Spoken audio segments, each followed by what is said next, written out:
Elmwood House, a name that sends shivers down the spines of the townsfolk.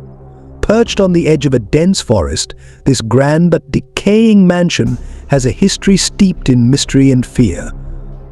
The house was built in the late 1800s by the wealthy but reclusive Montgomery family, who mysteriously disappeared one by one over the years. Whispers of curses and dark rituals surrounded the house as strange events began to plague the town.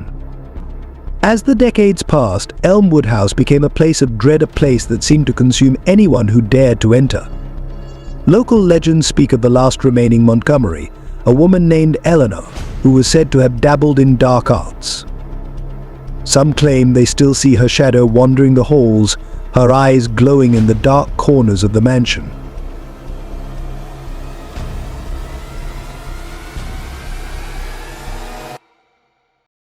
In time, the house fell into disrepair, its windows boarded up, its doors locked tight. But even as it stood abandoned, Elmwood House continued to lure in those who were brave or foolish enough to explore its dark corridors. None of them were ever seen again. Despite these chilling stories, the house still stood, a silent sentinel on the edge of town. It was waiting, as if it knew someone new would come. And that someone was James and Emily, a couple looking to escape their past and start fresh. They believed the house was simply an old, abandoned building. They were wrong. James was an architect, drawn to the challenge of restoring the old mansion to its former glory. Emily, an artist, saw the beauty in its decay, imagining how she could fill its empty rooms with light and color. They were so caught up in their dreams that they didn't notice the house watching them, waiting for the perfect moment to strike.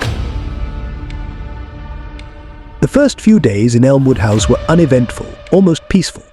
James and Emily busied themselves with unpacking, cleaning, and planning their renovations. The house was cold, but they attributed it to its age, brushing off the strange drafts and creaks as the natural sounds of an old building settling. But soon, the house began to reveal its true nature. It began with the small things: a door that wouldn't stay closed, no matter how many times they shut it. Lights flickering without explanation. The faint smell of smoke, as if from an old fire, lingering in the air. Emily swore she heard footsteps in the hallways at night, but whenever James checked, he found nothing. At first, they laughed it off. Old houses are supposed to have quirks, they told each other. But the incidents grew more unsettling. Emily began to find her paintings moved, sometimes damaged, as if someone or something was displeased with her work. She would leave a room only to return and find things not as she left them. James, too, began to experience the house's displeasure. Tools would go missing, only to be found later in impossible places. The blueprints he so meticulously crafted would be altered overnight, lines drawn where he knew he hadn't drawn them, new rooms appearing on the plans that didn't exist.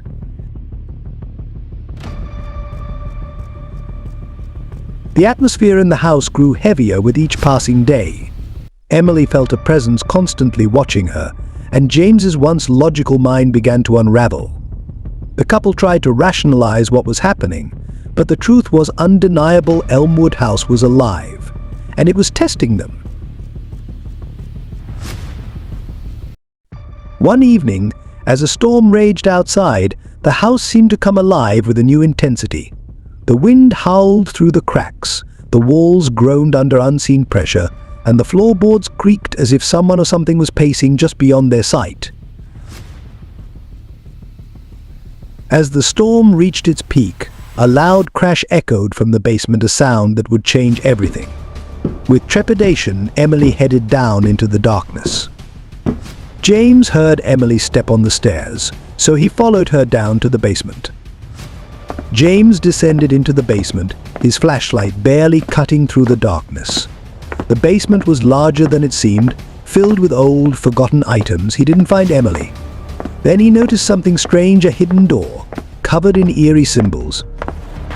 Against his better judgment, he opened it, revealing a narrow corridor that stretched into darkness. Emily went back upstairs to call James, and on the stairs she found his footprints. She realized that he had also gone down to the basement. She grabbed a flashlight and ventured into the basement again, but James was gone. The door he had discovered was now shut tight, and no amount of force could open it. Panicked, Emily ran upstairs to call for help, but the phone line was dead, and the house was plunged into darkness.